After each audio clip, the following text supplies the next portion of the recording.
ህወሓቶች በሱዳን በኩል ሊመጡብን ነው ሲሉ ጀነራል ጻድቃን ገብረትንሳኤ ተናግረዋል። በአሁኑ ሰዓት በትግራይ ክልልና በሀገሪቱ የደህንነት ሁኔታ ላይ እጅግ አስገራሚና ያልተጠበቁ ወታደራዊ መረጃዎች እየወጡም ይገኛል። የህወሓት ከፍተኛ አመራሮችና ታዋቂ ወታደራዊ ጀነራሎች አዳዲስ ስትራቴጂካዊና እርስ በእርስ የሚጋጩ መግለጫዎችን በመስጠት ላይ ናቸው። በትግራይና በሱዳን ድንበር ምን እየተካሄደ ነው? አዲሱ የጦርነት ስትራቴጂ ወዴት እያመራ? አሜሪካ በህወሓት አመራሮች ላይ የጣለችው እገዳ ምን መልክ አለ?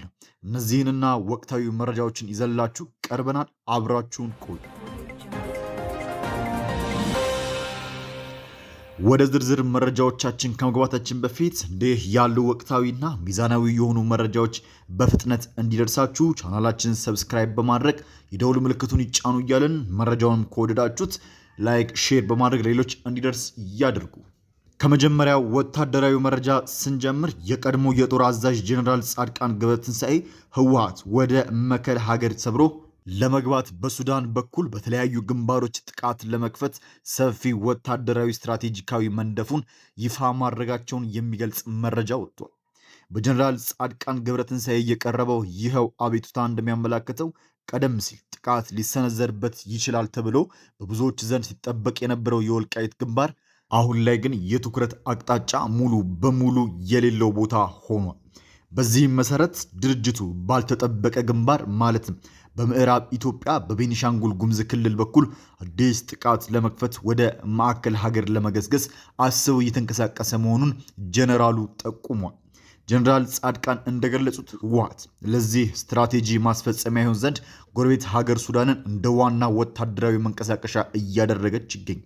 በዚህ መግለጫ መሰረት ሱዳን ውስጥ ለዓመታት ተደራጅቶ የቆየው አርሚ 70 የተባለው የህወሓት የጦር ክፍል እንደ ቀጠናዊ ሚዛን ማስጠበቂያነት ጥቅም ላይ እንዲውል ታስቧል። ይህንን ኃይል ለማጠናከርም በቅርቡ አርሚ 13 የተባለው ሌላኛው የህወሓት ጦር ወደ ሱዳን መሻገሩ ጀነራሉ ያረጋገጡ ሲሆን ሌሎች ተጨማሪ ክፍሎችም ሊጨምሩ እንደሚችሉ ፍንጭ ሰጥተዋል። ይሁን እንጂ አርሚ 13 ወደ ሱዳን ለመሻገር በሚንቀሳቀስበት ወቅት ሱዳን ገብቶ አርሚ 7ን መቀላቀሉ ተገልጿል።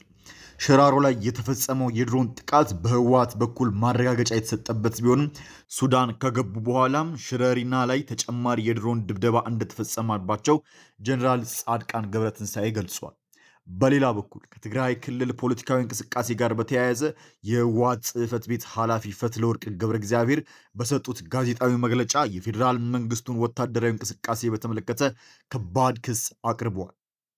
በትግራይ ቴሌቪዥን በተላለፈው በዚህ መግለጫ ላይ ኃላፊዋ እንዳሉት የፌዴራል መንግስቱ በአሁኑ ወቅት ወታደሮቹን ከምዕራብ ትግራይ ወደ ምስራቅ ትግራይ በከፍተኛ ሁኔታ እያሰማራ ይገኛል። ይህ ስምሪት ምን አይነት አንድምታ ሊኖረው እንደሚችል በሁለቱ ወገኖች መካከል የተለያየ ትርጓሜ ሊሰጠው የሚችል ቢሆንም በህወሓት በኩል ግን እንቅስቃሴው በከፍተኛ ስጋት የሚታይ መሆኑን ገልጸዋል። ፈትለወርቅ ገብረ እግዚአብሔር በቅርቡ የአሜሪካ መንግስት በአንዳንድ የህወሓት አመራሮች ላይ የጣለውን ቪዛ እገዳ አስመልክቶ ጠንከር ያለ ምላሽም ሰጥተዋል። ይህ እገዳ በግለሰቦች ላይ ሳይሆን በህወሓት አጠቃላይ መርሆች ላይ ያነጣጠረ ጥቃት ነው ያሉት ኃላፊዋ ድርጅቱ በመሰረታዊ መርሆች ላይ ፈጽሞ እንደማይደራደር አጽንኦት ሰጥተዋል። አክሎም የህወሓት አመራር ወደ አዲስ አበባም ሆነ ከኢትዮጵያ ውጭ የመጓዝ ምንም አይነት ፍላጎት የለውም ያሉ ሲሆን ይህንኑ ለአሜሪካ መንግስት በይፋ ማሳወቃቸውን ገልጿል። የትግራይ ህዝብ ጥያቄ ራስን በራስ የማስተዳደር መብት መከበር መሆኑን የጠቀሱት ፈትለወርቅ የአሜሪካ ጥቅም ሊረጋገጥ የሚችለው ህወሓትን በማስፈራራት ሳይሆን ድርጅቱን አክብሮ አብሮ በመስራት ብቻ እንደሆነም አሳስበዋል። እንግዲህ ውድ የብስራት ሚዲያ ቻናል ቤተሰቦች እነዚህን በአንድ በኩል በጀነራል ጻድቃን የቀረቡትን ወታደራዊ አቤቱታዎች፣ በሌላ በኩል ደግሞ በፈትለወርቅ ገብረ እግዚአብሔር የተሰጡትን መግለጫዎች እጅግ ከፍተኛ የሆኑ ፖለቲካዊና የደህንነታዊ እርምጃዎች ያዘሉ ናቸው። ሆኖም የቀረቡትን ወታደራዊ ክሶችና መግለጫዎች በተመለከተ እስካሁን ድረስ በፌዴራል መንግስትም ሆነ ገለልተኛ አካላት የተሰጠ ይፋዊ መግለጫ ወይም ምላሽ የለም። የጀነራል ጻድቃን አቤቱታ መነሻ በማድረግ ስንመረምር ህወሓት በሱዳን በኩል አዲስ የጦርነት ግንባር ለመክፈት አስቧል መባሉ በቀጠናው ላይ አዲስ ቀውስ ሊፈጥር የሚችል መሆኑን ሁኔታዎች ያሳያሉ። ይሁን እንጂ ይህ መግለጫ የህወሓት ውስጣዊ ጦርነት ዝግጅት ለማጋለጥ የታለመ ይሁን ወይም በድርጅቱ አመራሮች መካከል ያለውን ስትራቴጂ ልዩነት የሚያሳይ ገለልተኛ ማረጋገጫ ያልተገኘለት ጥያቄ ሆኖ ይቆያል። በሌላ በኩል ስለ ፌዴራል መንግስት የጦር ሰራዊት ስምሪት በፈትለ ወርቅ የቀረበው ክስ በሁለቱ ወገኖች መካከል ያለው አለመተማመን አሁንም መቀጠሉን ያሳያል።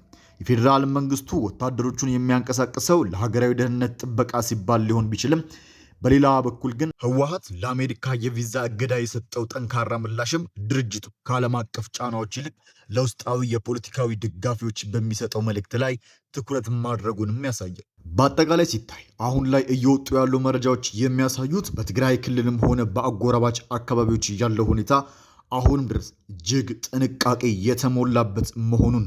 ውድ የቻናላችን ቤተሰቦች በጀነራል ጻድቃን የቀረቡት የህወሓት አዳዲስ ወታደራዊ ስትራቴጂዎች እና የፈትለ ወርቅ ገብረ እግዚአብሔር መግለጫ እንዴት ትመለከቱታላችሁ?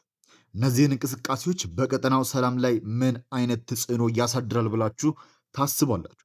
ያላችሁን አስተያየት በኮሜንት መስጫው ላይ አስፍሩልን እያልን ቻናላችን አዲስ ከሆናችሁ ሰብስክራይብ ማድረግ እንዲሁም ቪዲዮውን ላይክ ማድረግ አትርሱ እያልን በቀጣይ መረጃዎች እስከምንገናኝ ሰላም ቆዩ። ሰላም ለሀገራችን ይሁን።